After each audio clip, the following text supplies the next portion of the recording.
According to Donate Life America, 56% of Americans are registered on the Organ, Eye, and Tissue Registry. Have you ever thought about becoming an organ donor?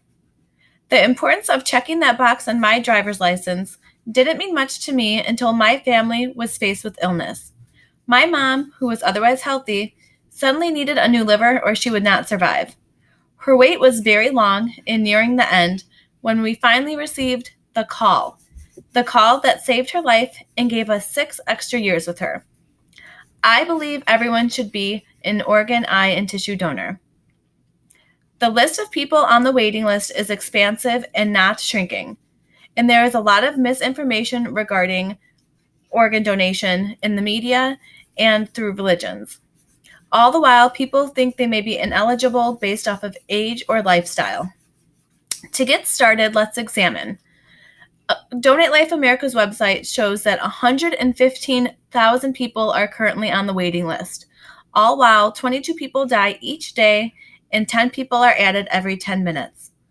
If one person is a donor, they can save the lives of up to 8 people, restore the vision for up to 2 people, and better the lives of up to 75 people with tissue donation. Yet, with this powerful information, we cannot ignore the misinformation and scare tactics. One main argument is religion. In agreement with UNOS.org's theological perspective on organ and tissue donation, nearly all religions are okay with organ donation and consider it an act of charity. They look at it as carrying on your life's goodness once your soul has departed.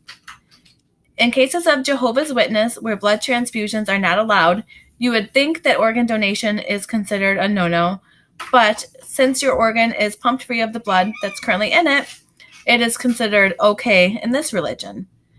Some religions make it unclear whether or not you can be an organ donor, and if you speak to the heads of churches or organizations, they usually allow the person to make that decision on their own.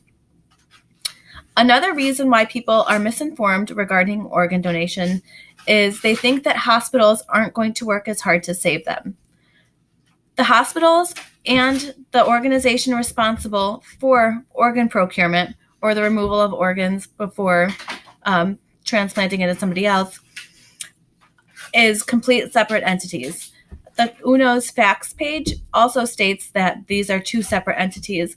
And generally, for someone to become an organ donor, they are required to be clinically declared brain dead, which is completely different than cardiac death, although there are instances where cardiac death is approved for certain things.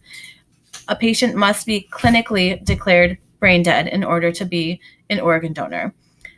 That requires a lot of testing and things that doctors can't push for another doctor to say that somebody is clinically brain dead when they're not. Another misinformation is disfigurement. Many people are afraid to donate organs because they are afraid for their wakes or services they will not look like themselves. These doctors responsible for removing organs or corneas or tissues take the utmost care and respect into their hands to make sure that their person that's giving the gift of life, the greatest gift you can give somebody, is treated compassionately, professionally, and left with no visible scarring. So you will look just as normal as if you didn't donate your organs. Additionally, age and lifestyles are not the deciding factor in whether or not you can be eligible to be an organ donor. Whether you are 20 years old, 80 years old, a smoker, or a non-smoker, you can sign up to be an organ donor. The lab findings after your departure will be the deciding factor in what you can and cannot donate.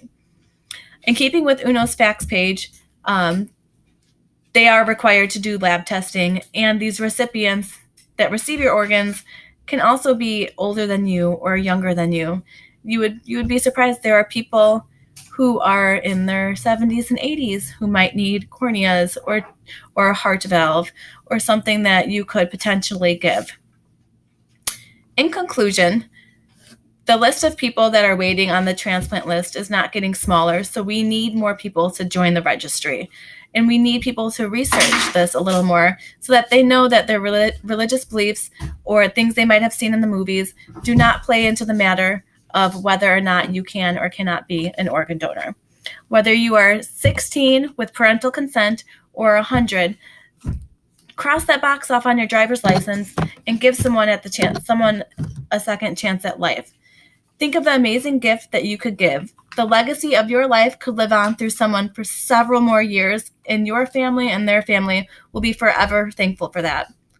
Don't take your organs to heaven. Heaven knows we need them here.